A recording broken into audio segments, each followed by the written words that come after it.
Bismillahirrahmanirrahim. Alhamdulillah wassalatu wassalamu ala Rasulillah.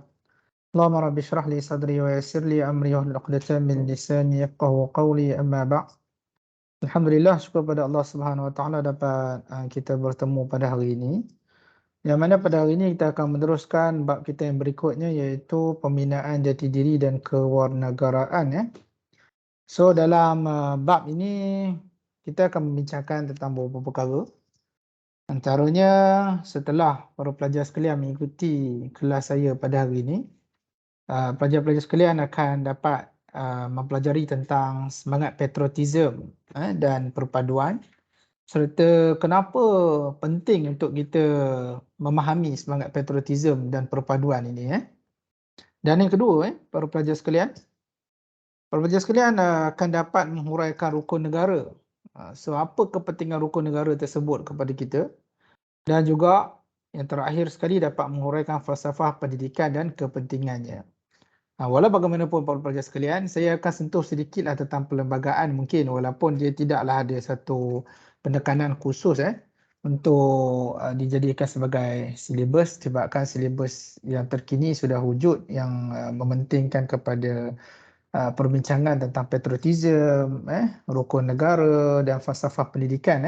Tetapi kita tengok sedikit secara umum agar kita semua dapat pengetahuan tentang perkara ini. Baik.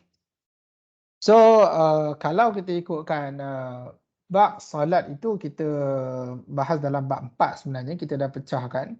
Dan pembinaan jati diri dan kewarganegaraan ini dia masuk dalam bab yang kelima. Bab yang kelima. Baik. So kita tengok dulu sedikit kita akan tengok sedikit tentang perlembagaan perlembagaan persekutuan mengenai perkara 152 dan 153. Baik, so ini kandungan yang akan kita pelajari pada pertemuan kita kali ini, insya-Allah. Sekiranya ada kelapangan masa, saya akan cuba habiskan keseluruhannya, tetapi kalau masa tidak mengizinkan, mungkin kita hanya akan menyentuh serba sedikit tentang perlembagaan dan juga patriotism itu, insya-Allah. Baik, so para pelajar sekalian, kita sebuah negara yang mengamalkan demokrasi berperlembagaan. So perlembagaan ini apa? Perlembagaan ini adalah satu undang-undang dasar yang menjadi teras perpaduan pemerintahan negara. Okay, dia adalah undang-undang dasar yang menjadi teras panduan pemerintahan negara. So setiap dalam proses memerintah negara ini, kita ada undang-undang dasar kita, iaitu Perlembagaan Malaysia. So kalau kita tengok Islam ada perlembagaan dia, iaitu Al-Quran dan juga Sunnah Nabi SAW. So perlembagaan ini juga dia merupakan satu kerangka asas yang membentuk, yang memandu sistem pemerintahan negara.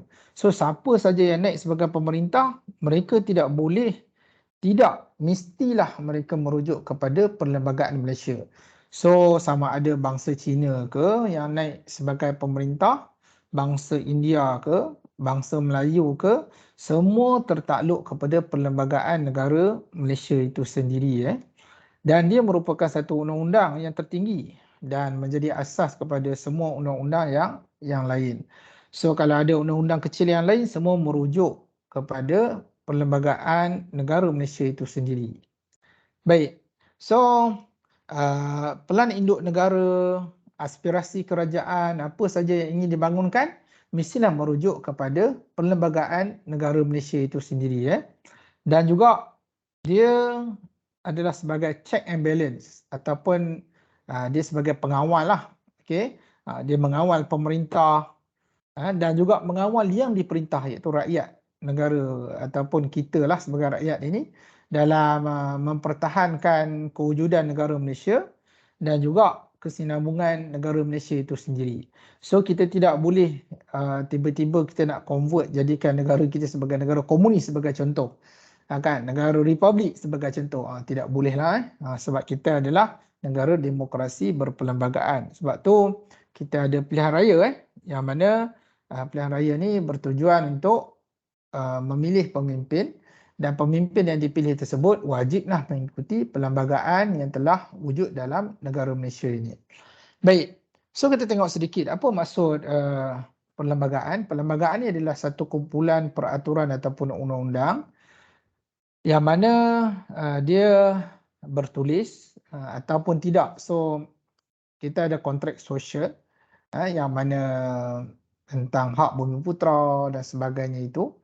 Okey, dan perlembagaan ini juga dia menentukan organisasi kerajaan, pembahagian kuasa antara badan kerajaan. So itulah definisi yang boleh diberikan. So dia merupakan prinsip umum lah. Okey, so semua kuasa yang nak dilaksanakan mesti merujuk kepada perlembagaan. Dia sebagai punca kuasa. So kenapa perlembagaan ini diwujudkan, para pelajar sekalian? Tidak lain tidak bukan adalah untuk menjamin kestabilan politik. Okey. So kita kena faham. So dalam Dewan Rakyat, okey, dalam parlimen, okey, dia ada majoritinya untuk menjadi pemerintah tu kan, mesti 112 kursi kan. So sekarang ni dengan keadaan baru beberapa hari, 3 hari yang lepas baru berlaku pilihan raya. So sekarang ni masih dalam proses untuk memilih siapa yang akan memegang tampuk pemerintahan kerajaan. Baik, walau bagaimanapun mereka yang dipilih mestilah mengikut peraturan yang berada dalam perlembagaan negara kita. So mereka tidak boleh memandai-mandai, tidak boleh mengubah dan sebagainya. Baik, so tujuan perlembagaan yang lain dia adalah untuk sistem pemerintahan yang adil lagi cekap. Okey. Baik, so kalau perlembagaan tidak wujud bermakna tidak ada satu black and white ataupun hitam putih satu-satu tindakan itu dilakukan ataupun dirujuk. Jadi bila ada hitam putih, so berdasarkan fasa ini, bilangan ini, kurungan ini, maka yang saya sebutkan tadi fasa, bilangan dan kurungan itu adalah terma-terma yang terdapat dalam Perlembagaan Negara Malaysia. So kamu sebagai para pelajar wajib untuk tahu tentang Perlembagaan Malaysia ini. Sebab apa? Kita adalah rakyat Malaysia. So kalau orang sebut kita ada perlembagaan tu apa? Kan? So kita dah tahu apa jawapan dia, kita dah tahu apa tujuan dia. So bila ada perlembagaan ini, dia bertujuan untuk apa? Mewujudkan rangka politik, ekonomi dan sosial. So kita ada hak bumi putera sebagai contoh. Kita ada hak beragama sebagai contoh. Kita ada sistem ekonomi sebagai contoh. Okey, politik. So semua ini dia berteraskan kepada perlembagaan negara kita yang telah wujud. Ya. Baik. So kalaulah tidak ada perlembagaan ini, maka dengan kewujudan kepelbagaian etnik di dalam negara Malaysia ini boleh menimbulkan kekacauan, haru biru dan sebagainya. Ya. Jadi bila ada perlembagaan, masing-masing hak masing-masing terjamin. Okey, masing-masing ada sandaran yang perlu dirujuk, dipegang dan sebagainya. Tidaklah sewenang-wenangnya disalahgunakan suatu kuasa tersebut. Bila seseorang ataupun sesebuah kerajaan itu memegang pemerintahan, mereka tidak akan mudah untuk menyalahgunakan kuasa, menzalimi etnik-etnik yang lain. Okey. So perlembagaan ini tujuannya tidak lain tidak bukan adalah untuk melindungi kepentingan semua etnik di tanah Melayu ataupun dalam negara Malaysia itu sendiri. So kalau kita, apa yang boleh difahami dari perlembagaan? Perlembagaan bila orang tanya, dia adalah undang-undang yang paling tinggi di Malaysia. Okey, dia ada 15 bahagian, 183 perkara dan 13 jadual. Okey, so dia menyentuhlah bidang kuasa eksekutif, legislatif, kehakiman. Okey, so bidang kehakiman dia ada dia punya klausa ataupun bidang perbahasan di dalam perlembagaan. Okey, dia ada legislatif, dia ada eksekutif. So dalam bidang perkara kerajaan dan sebagainya. Okey, semuanya ada peruntukan-peruntukan yang diperuntukkan di dalam Perlembagaan Negara Malaysia itu sendiri. Baik. Kita tidak menyentuh keseluruhan kandungan perlembagaan ini sebenarnya, pelajar-pelajar sekalian. Kita hanya menyentuh beberapa perkara dan memberi beberapa contoh dan perbincangan sekadar untuk pengetahuan kamu secara umum. Jadi penting untuk kita tahu. So dalam perlembagaan ada dibahaskan tentang kewarganegaraan. So apa maksud orang Melayu itu? Okey, apa maksud bahasa kebangsaan? Apa tahap ataupun sejauh mana kegunaan bahasa kebangsaan itu perlu digunakan. Okey, begitu juga tentang kedudukan istimewa orang Melayu yang mana kita sebagai Bumiputera, okey, apa keistimewaan yang telah diberikan, diletakkan dalam perlembagaan yang mana perlu ataupun wajib untuk dipatuhi oleh semua etnik-etnik yang lain ataupun bangsa-bangsa yang lain. Begitu juga tentang Bumiputera Sabah dan juga Sarawak. Jadi semua diletakkan dalam perlembagaan atas tujuan untuk menjaga keharmonian kaum dalam negara kita ini. Baik. So, tadi kalau kita perhatikan dia ada 15 bahagian, dia ada 183 perkara, dia ada 13 jadual. Kita tengok salah satu perkara yang terdapat dalam 183 perkara tersebut. Perkara 3. Yang disebut dalam ni adalah agama Islam sebagai agama rasmi. Okey, apa kesan dia bila perkara 3 ini dinyatakan di dalam perlembagaan Malaysia? Perlembagaan Persekutuan Malaysia ni. Okey, implikasi dia adalah, kesan dia adalah, so pihak kerajaan sama ada federal ataupun negeri. Bila federal bermaksud kerajaan Malaysia lah. Kalau negeri contohnya kerajaan negeri Pulau Pinang. Okey, mempunyai kuasa, kebebasan dan keistimewaan untuk apa? Menubuhkan, menyelenggara, membantu. So penubuhan institusi Islam ni maknanya ada kuasa, ada kebebasan nak bina masjid ke, nak bagi sumbangan terhadap masjid dalam kadar sumbangan yang tinggi ke, pun tidak ada sebarang masalah di situ. Melaksanakan ajaran Islam, menyebarkan ajaran Islam, mengembangkan ajaran Islam, itu pun diberi hak sepenuhnya kepada kerajaan persekutuan dan kerajaan negeri dalam perkara ini. Okey, begitu juga perbelanjaan boleh dikeluarkan atas tujuan untuk pembinaan masjid sebagai contoh, penyebaran agama Islam sebagai contoh. Okey. So dalam perkara ini kita kena jelas. Kalaulah ada sebahagian-sebahagian manusia yang berada di Malaysia ini mengingkari, menimbulkan salah faham. Contoh dia kata, oh masjid kerajaan boleh bagi pula, gereja tak boleh. Kan, memang tak boleh lah. Okey, sebab apa? Tidak ada satu peruntukan khusus. Ini semua adalah disebut sebagai ialah perlembagaan dan juga sebagai kontrak sosial yang perlu difahami oleh semua etnik dalam tanah Melayu ataupun negara Malaysia kita yang tercinta ini. Baik. So, apa relevan, rasional perkara 3 ni? Okey. Walaupun agama Islam adalah agama persekutuan, tetapi kebebasan agama diberi jaminan dalam perlembagaan. Sesiapa sahaja yang ingin menganuti agama selain daripada Islam, tidak ada sebarang larangan dan kongkongan di situ. Cumanya sebagai seorang Muslim, dia telah Muslim dan dia murtad, itu ada satu perbahasan yang lain dalam bab undang-undang syarak ataupun undang-undang syariah. Baik, so kita nak bagi tahu bahawa agama Islam ni sebenarnya memang telah menjadi agama persekutuan sejak zaman berzaman. Zaman bila? Kesultanan Melayu Melaka sehingga zaman penjajahan Inggeris. Dan undang-undang Islam pun telah diiktiraf di negeri-negeri tanah Melayu sebelum penjajahan Inggeris lagi. Dan ketika penjajahan Inggeris berlaku, para pelajar sekalian, kedudukan agama Islam memang tidak diganggu. Okey. Dan Inggeris menyerahkan urusan rasmi Islam ni kepada raja-raja Melayu kita. So, kalau kita perhatikan dalam perkara 160 daripada 183 perkara itu mendefinisikan Melayu sebagai seorang yang beragama Islam. Lazimnya bertutur dalam bahasa Melayu dan menggunakan adat istiadat Melayu. Itu definisi Melayu. So, Melayu dan Islam ni memang tidak boleh dibezakan.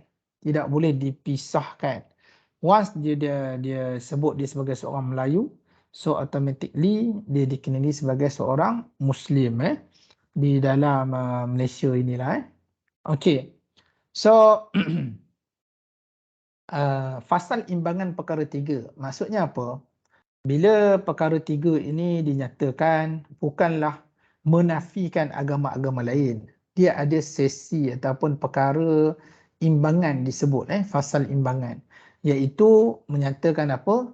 Walaupun agama Islam adalah agama persekutuan, tetapi tidak menafikan agama lain yang mana boleh diamalkan dengan aman dan damai di mana-mana bahagian.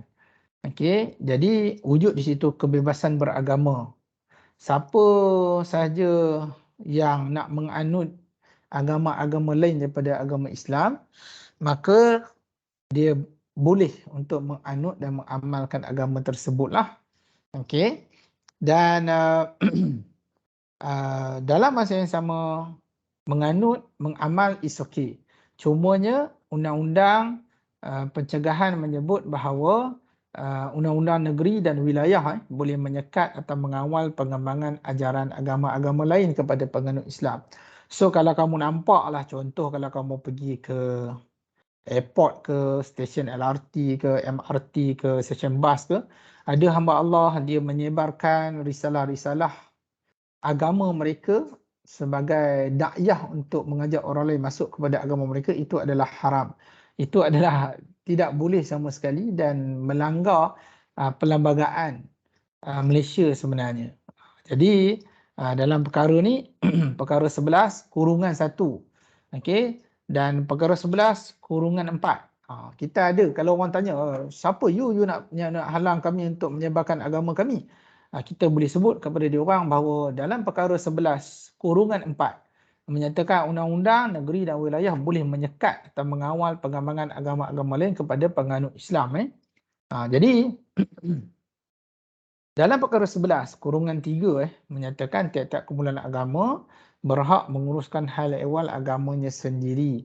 So bolehlah dia nak uruskan contoh gereja dia ke, kuilnya ke, okey, boleh menyenggara, okey, boleh memperolehi, boleh memiliki harta benda, okey, boleh mentadbirnya mengikut undang-undang. Walau bagaimanapun, perkara ini kalau sesiapa yang mungkin berasal daripada Sungai Petani contohnya kan, Kedah kan, banyak juga kalau kita tengok kuil-kuil yang dibina secara tidak sah.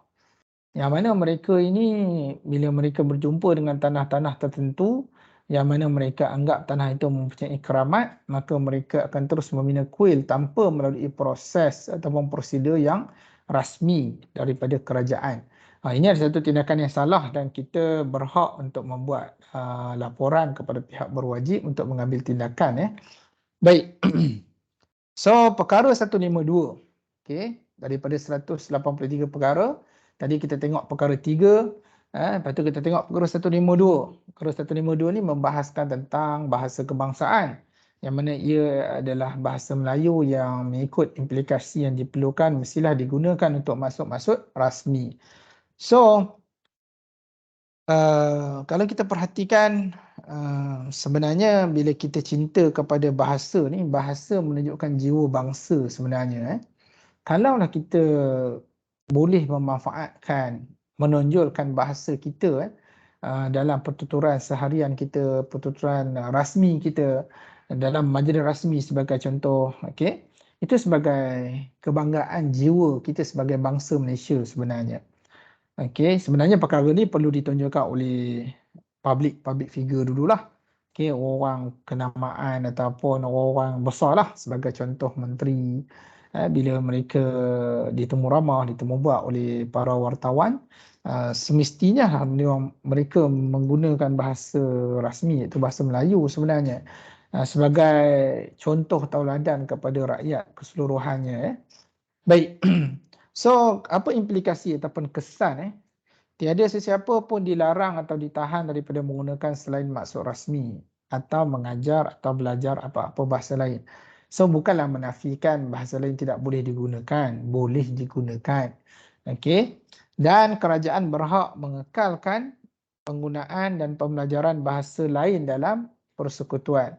So, kalaulah nak gunakan bahasa lain, okey, so tidak ada sebarang masalah.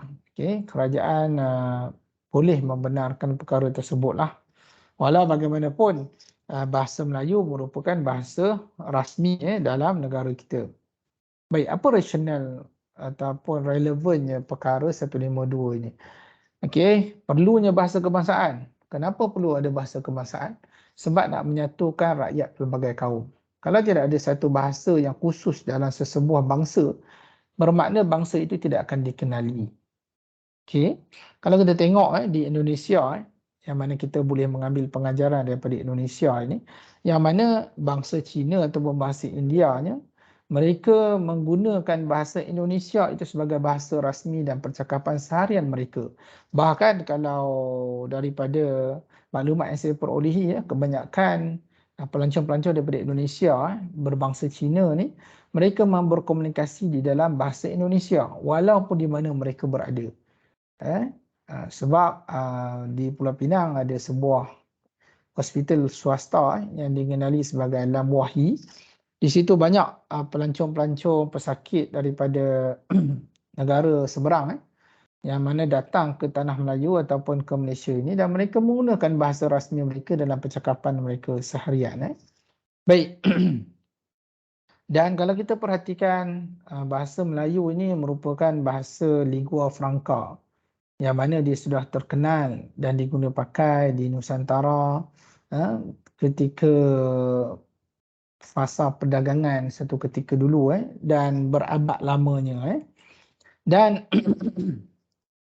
bahasa Melayu ni dia lebih mudah dipelajari dan dia bersifat lebih orang kata apa mudah lebih kuat kukuh dari segi istilah dan juga sebutan dan bahasa Melayu ni kalau kita tengok juga dia digunakan telah digunakan secara meluas sebelum Perang Dunia bagi tujuan rasmi sebenarnya.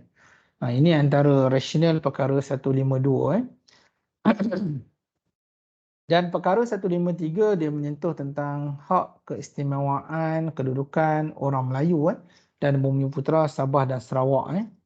So kesan daripada perkara 155 dalam perlembagaan negara kita ini kesannya adalah yang di-Pertuan Agong ADPA dikehendaki melaksanakan dasar bagi melindungi kedudukan istimewa orang Melayu dan kaum Bumiputera Sabah dan Sarawak dari segi jawatan dalam perkhidmatan awam, biasiswa, pendidikan, perniagaan dan kemudahan khas yang lain. So kita sebagai penduduk asal di sini memang sepatutnya lah kita mendapat keistimewaan tersebut. Jadi penting untuk semua para pelajar memahami perkara ini disebabkan tanpa kefahaman yang jelas bermakna di situ kita akan mengalami masalah dalam memahami perlembagaan dalam negara kita. Baik. So ini antara salah satu perkara yang terdapat dalam perlembagaan Malaysia itu sendiri daripada 183 perkara, salah satunya adalah perkara 153 Baik. So jadi pelajar-pelajar sekalian yang saya hormati, ini antara perkara-perkara penting yang perlu para pelajar fahami, kuasai dan nanti bila perkara ini difahami dengan baik maka dia akan memberi satu kefahaman yang lebih jelas dan detail tentang perlembagaan Tanah Melayu. Lalu kita tidak akan mudah lupalah bahawa negara Malaysia ni dia ada satu undang-undang khusus dan yang penting untuk semua para pelajar kuasai dan fahami dengan baik.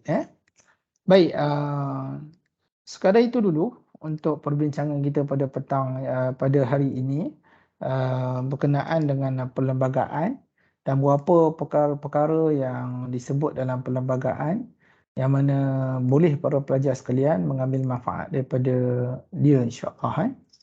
Jadi wallahu a'lam bissawab. Aqulu qawli hadza wa astaghfirullahal adzim li wa lakum. Wassalamualaikum warahmatullahi wabarakatuh dan terima kasih.